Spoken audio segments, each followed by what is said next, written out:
Buenas tardes from beautiful Matagalpa, Nicaragua. I wanted to welcome you to another edition of Journeys of a Malcontent. Today's edition is about the Holy Week known as Semana Santa.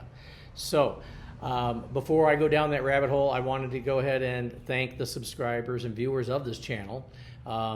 If your attention span is starting to look like mine, I'm going to ask you to stop what you're doing.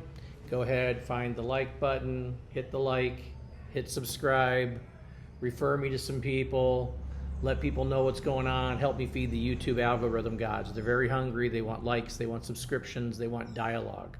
If you're getting any useful information out of this channel, or at least entertainment from this channel, please share it with like-minded friends, family, and other articulate humans. Also, gentle reminder, no revenue being generated from this channel, no paid promotions, although I'd be open to some personal endorsements for select companies. Hint, hint. And I have no merchandise to sell, but if we do get that promotional investment in the future, I would be looking at some hats and shirts that are completely made here in country. So you'd see on the label, Heco Emano Totalmente El Nicaragua. Now, all of that. So, Semana Santa, the Holy Week. If you're not familiar, it's a Roman Catholic holiday. Nicaragua, being in Latin America, is still very much a Roman Catholic religious state. The church has got less in the politics in the last few years, but the people still have the faith.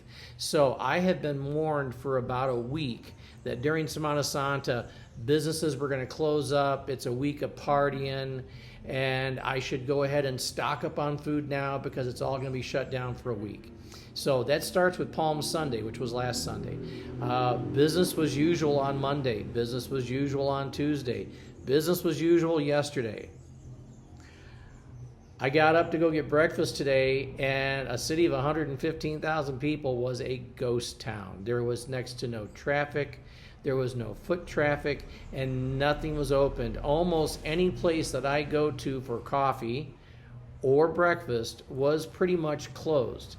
Now, because of Semana Santa, where I've been getting my laundry done, the only laundry service in the city, which is 3 blocks down, you've seen the videos for, I dropped off a bag of laundry on her yesterday, and it's normally a 2-day turnaround. Well, right now it's a week turnaround because of Semana Santa, and pretty much things are shut down Maundy Thursday, which was today, through Easter coming up.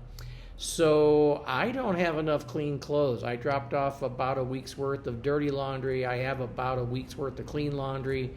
So I was planning on this morning, I'd already scoped out a couple retail stores for men's clothing, in interior ropa, socks, just basic underwear, socks, maybe a couple nice long sleeve shirts. I've got plenty of t-shirts, but I need something for the sun as well. And nothing was open. I went 4 blocks down the middle of what would normally be a very busy road with cars and motorcycles, and motorcycles here almost outnumber cars 2 to 1. I didn't have a single vehicle pass me. I was walking in the middle of the road. This looked like something from like the first season of Walking Dead. Weird that the city that I see is so busy with foot traffic, motorcycle traffic, car traffic, and there was next to nobody out. So I wound up walking for an hour this morning looking for breakfast, and then when it all said and done, I actually came back to Diagon Alley, the Harry Potter themed place. It's a couple blocks down from me. They were pretty much the only place that had coffee available and breakfast available. Sat down to another incredible meal. I always get good service, good coffee, good food, and realized that I need to try to go to the grocery store. So the big expensive supermarkets in the middle of town were not open, and I was concerned that the Poly, which is the Walmart owned grocery stores here, they're not like Walmart neighborhood. They're a little more on the bargain bin. They're concrete walls, concrete floor. There's ceiling fans that aren't on, longer lines than you normally see, and wow, we have rain that came out of nowhere. Yay, rain. Loving it.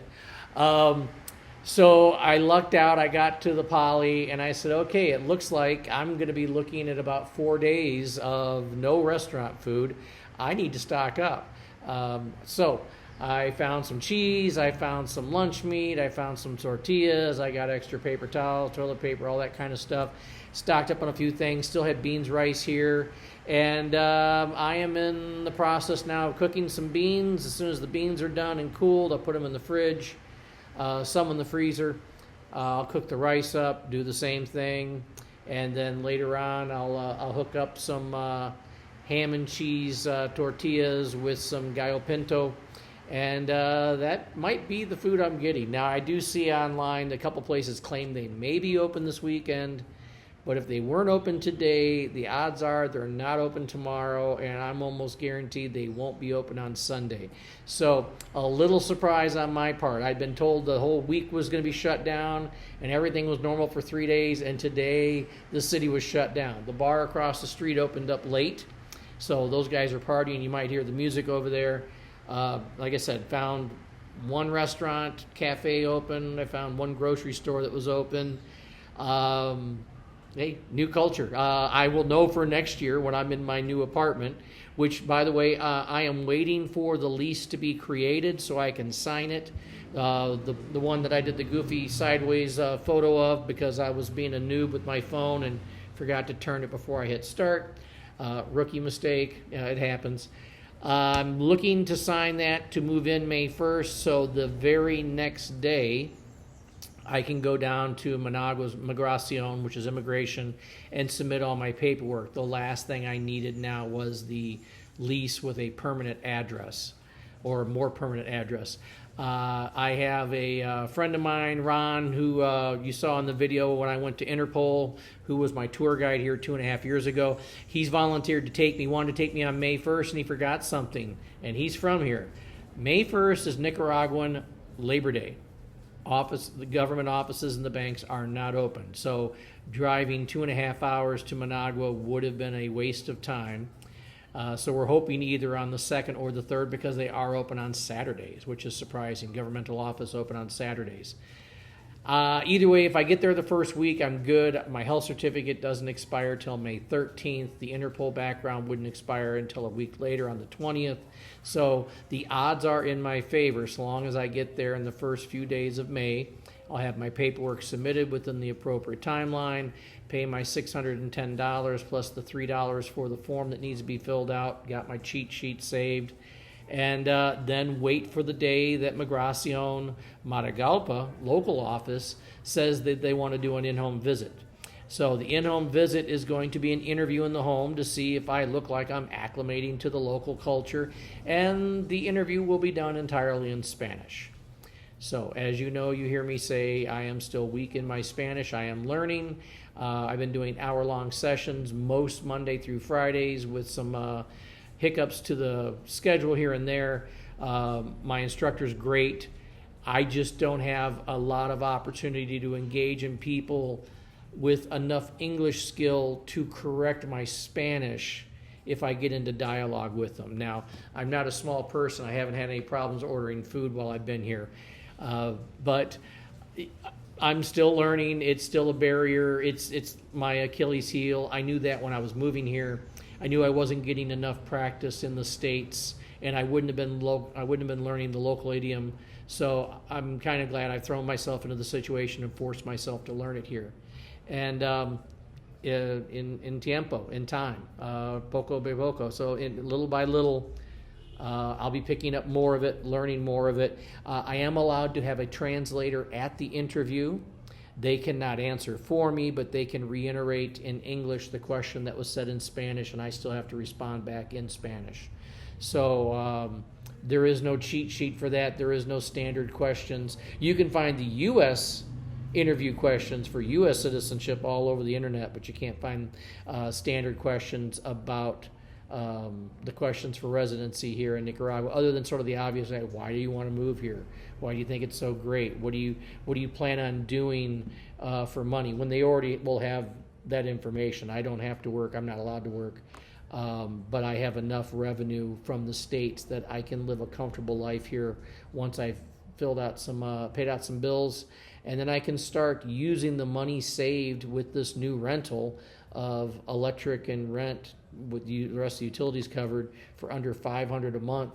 I should be able, once bills are paid down to zero, after that 1 year lease, I should have enough money to buy property and start construction. If I rent for 2 years, I'll have enough money to buy a car with cash, no financing. Dramatic change in your quality of life, dramatic change in your budgets. And so when I'm not studying, I've been working on my 3D floor plans. I've got a 3D modeler for shipping container homes. So I'm looking at a manzana, which is an apple in Spanish. It's also a land measurement, and it varies per Latin American country. In Nicaragua, its value is equal to 1.7 acres. And to the north of the little 1-bedroom, 1-bath that I showed before that was furnished in Molina Norte, the goal is to build up there. So before I could live up there, I would have to have a car and preferably have somebody as a full-time driver doing that. The driver will be living on property once the property is built. Same thing with the maid cook. They will be living on property. So you've heard me mention this before. My goal as one gringo coming in is to create 3 full-time jobs that are slightly higher pay, provide better housing and accommodations, and give them a stipend for food. And they will have a better life than they would have had. I'm having a better life than I would have had, and I'm only going to spend about $1,000 a month on the salary of 3 people working for me. And at that point, the car's paid off, so now it's maintenance and housing maintenance. One of the perks for the residency is $50,000 worth of home improvement or construction material tax exempt. The VAT tax is 15%. So that means $7,500 in savings if I have to import building materials. And right now there's no VAT on the Chinese import. So if I use that for solar, I'd be wasting the money because there's no tax on it. But like, let's say instead of doing bars on the windows, which is a standard, what if I wanted to do hurricane impact windows from Florida? Well, there I could save the 15% import tax, and those are expensive windows, so that would add up quickly as an example.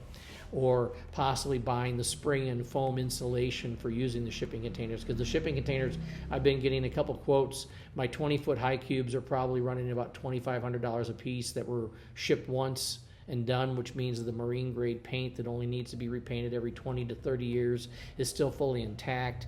I don't have to worry about painting the structure. I just have to worry about sealing the structure. So that's a little bit of what's been going on. Now, knowing that everything's going to be closed, I know trying to go shopping for clothes tomorrow is futile. I know trying to look for most of the restaurants to be open is going to be futile. So the plan and intention is, when I get up early, is to bring you a new GoPro video. And the goal is, right now about 10 blocks from the northern bus station, which I have not been to yet. There are 2 main bus stations in Matagalpa.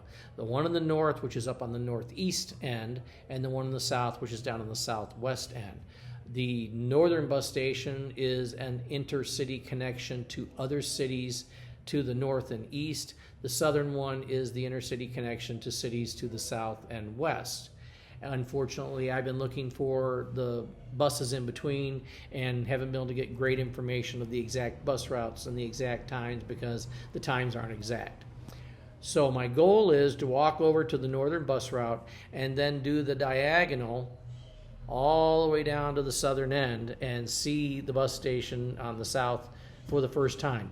If I can't get my ride to Migracion, I'm looking to having to use the local bus. So there's the regular bus, which runs about 90 cord, which is less than $3. And it takes 3 hours to get there, and you're packed like sardines. These are those chicken buses that you hear about.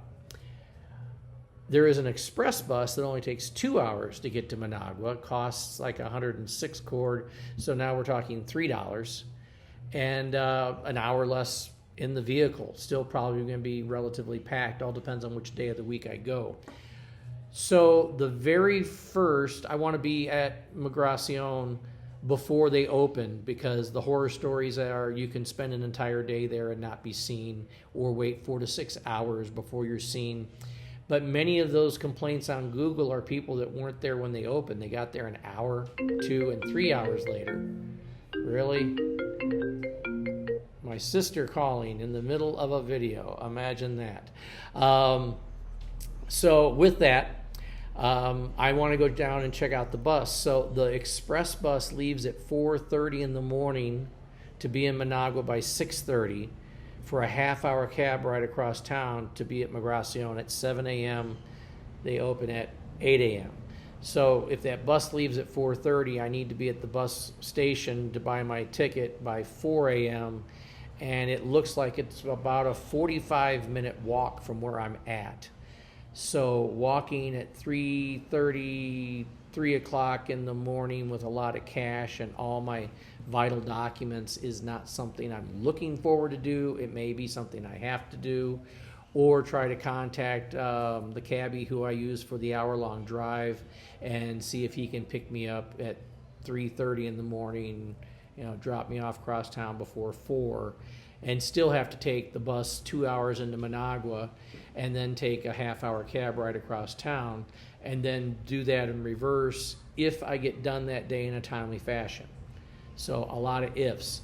But bringing it back to tomorrow, the intention and plan is to give you probably a good hour-plus video on foot of a relatively quiet town on Good Friday. The only stops, I'm probably going to break it in half. One trip down, the one trip back. I know I'll have to swap out GoPro batteries. The camera will get hot. But that is the intention. That is your update for the day. And I want to thank you for sticking around to the end of this video. Again, please help me feed the YouTube algorithm gods with likes, subscribe, shares, comments. And until hopefully tomorrow night, if my Wi-Fi connection is great, I'll upload the videos tomorrow night. If not, they'll be up on Saturday. But until then, adios.